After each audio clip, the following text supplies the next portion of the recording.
여러분 안녕하세요. 토픽 어휘 재미있는 한자 78번째 시간입니다. 곡. 네, 오늘은 음식과 관련된 단어들을 공부하고 있는데 특별히 쌀, 보리, 밀 이렇게 우리가 먹는 밥을 곡식이라고 하는데 그 곡식에 대해서 공부해 보도록 하겠습니다. 곡물. 네, 곡물 할 때 곡은 grain이란 뜻이고 물은 물질이라는 뜻이에요. 그래서 이렇게 생긴 것들, 이런 것들을 우리가 다 합쳐서 곡물이라고 한다라고 하고 영어로는 그냥 grain이라고 하면 됩니다. 그래서 여기 여러분이 보시는 것처럼 쌀이나 보리, 밀, 옥수수 이렇게 주식으로 사용하는 먹을거리 식량이라고 할 수 있죠. 이런 것들을 우리가 곡물이라고 합니다. 수프는 곡물과 채소를 으깨서 만든 것이었다라고 이렇게 하고요. 맷돌로 곡물을 갈았다. 이렇게 얘기하고 창고에 곡물을 저장하다. 네, 밀을 수확하고 나서 내 창고에 저장하고 위스키는 이러한 곡물을 증류시킨 것이다. 네, 이렇게 곡물로 우리가 술을 만들죠. 그리고 여기 여러 가지 상품 중에 곡물이라는 단어를 가지고 와봤어요. 그래서 여러분 보시는 것처럼 곡물 그대로 21개라는 뜻이 있는데 21개의 곡물로 이런 과자를 만들었어요 라는 뜻이고 통곡물 18곡이라는 뜻으로 18가지의 이런 곡물을 넣어서 이렇게 한 통으로 이제 만들었다라는 뜻이에요. 건강한 7곡, 네, 7가지의 곡물이 있다라는 뜻이고, 곡물바, 네, 이런 곡물로, 네, 에너지바, 뭐 이런 거를 만들어서 이렇게 식품으로 만든 겁니다. 네, 이렇게, 이런 것들을 우리가 통틀어서 곡물이라고 합니다. 곡식, 네, 곡식의 식은 먹다, 음식이라는 뜻입니다. 이것도 grain, crop 이렇게 얘기할 수 있는데 네, 뜻도 똑같습니다. 아까 곡물 보셨죠? 쌀, 보리, 밀, 옥수수 등 주식으로 먹는 먹거리. 네, 똑같습니다. 그래서 곡식, 곡물 다 같은 뜻입니다. 그런데 곡물이 조금 더 전체적인 어떤 그런 것들 우리가 주식으로 먹는 그러한 것들을 부를 때 전체적인 이름 어떤 통합적인 이름이라고 볼 수 있습니다. 그런데 곡식은 조금 우리가 먹는 식량의 의미가 좀 많습니다. 그래서 생활에서 조금 더 가깝게 사용하는 의미가 있습니다. 그래서 약간 좀 통틀어서 그러한 것들을 말할 때 곡물, 우리가 매일매일 생활에서 먹는 것, 곡식 이렇게 이야기합니다. 농부들은 그들의 농장에서 곡식을 경작하고 있다. 네, 곡식을 심어서 키우고 있다라는 뜻입니다. 곡식을 다시 갈아서 고운 가루가 되게 하다. 네, 아까 곡물도 이렇게 갈았죠? 네, 곡식도 이렇게 갈아서 가루를 만들었어요. 라는 뜻입니다. 암탉이 곡식을 쪼아 먹고 있다. 네, 암탉이 그걸 먹어서 밥처럼 먹고 있으니까 곡식이라고 표현을 했습니다. 양곡. 네, 양곡할 때 양은 양식, 푸드라는 뜻입니다. 그러니까 이것도 곡식이라는 그런 뜻의 의미가 많겠지요. 그래서 식량으로 쓰는 곡식이라는 뜻으로 네, 사진에서 보시는 것처럼 이런 것들은 다 밥을 먹기 위해서 우리가 기르는 그런 곡식들이죠. 그래서 여러분이 이제 지금까지 보신 것처럼 곡물, 곡식, 양곡 모두 다 같은 뜻입니다. 그런데 아까 말씀드렸듯이 곡물은 전체적인 큰 이름, 곡식은 우리가 생활에서 먹는 거, 그리고 양곡은 여기서는 조금 문어적인 표현, 말할 때 쓰는 말보다는 글을 쓸 때 쓰는 문어적인 표현이고 약간 좀 격식적이고 뭐 보고서라든지 이렇게 리포트를 나타낼 때 논문을 쓸 때 많이 사용하는 단어입니다. 양곡은 매우 잘 팔리고 있다. 네, 이렇게 우리가 어떤 보고서를 쓸 때 이렇게 나타낼 수도 있고요. 그 씨는 양곡에 큰 거래를 하고 있다. 라고 이렇게 생활에서 쓰는 말로 할 수도 있습니다. 미국의 양곡 정책 변화와 쌀 수급 전망. 네, 이거는 보고서지요. 보고서의 제목입니다. 이렇게 보고서의 제목, 논문의 제목, 뭐 정책, 이런 얘기, 좀 커다란 얘기, 추상적인 얘기를 할 때는 양곡이라는 단어가 많이 사용합니다.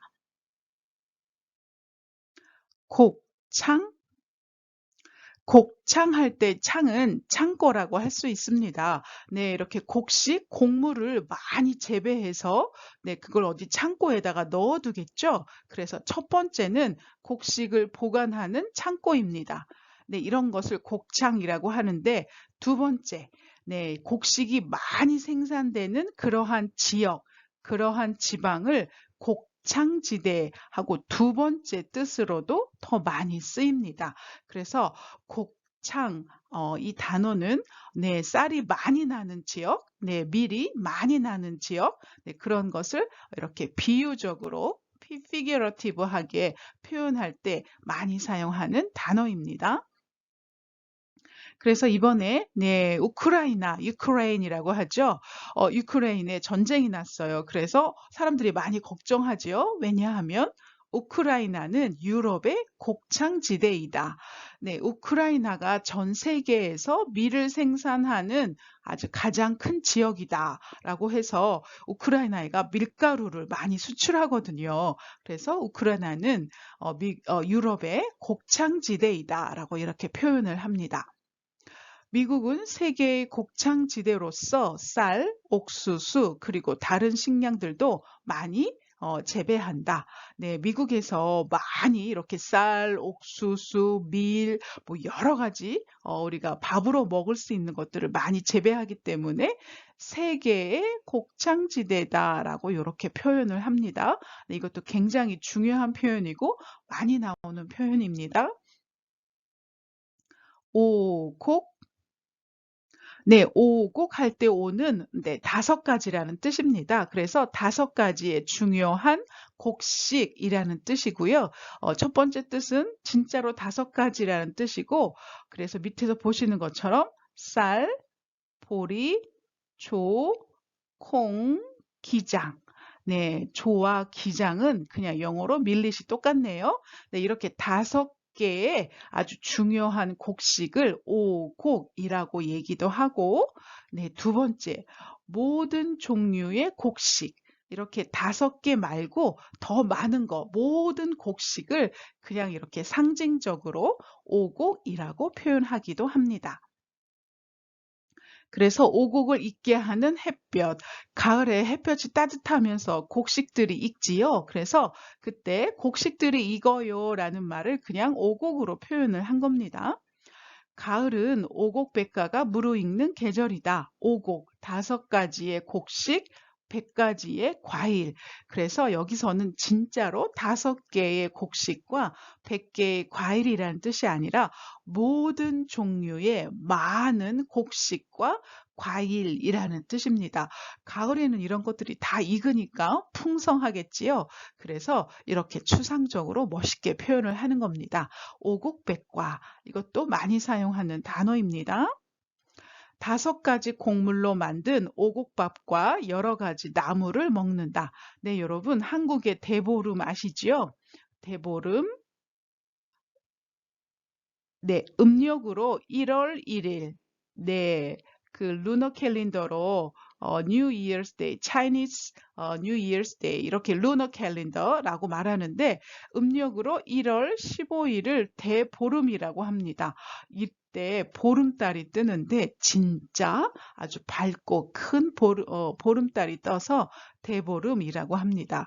한국에서는 이렇게 대보름일 때 오곡밥 5가지의 곡식을 넣고 이렇게 밥을 짓습니다.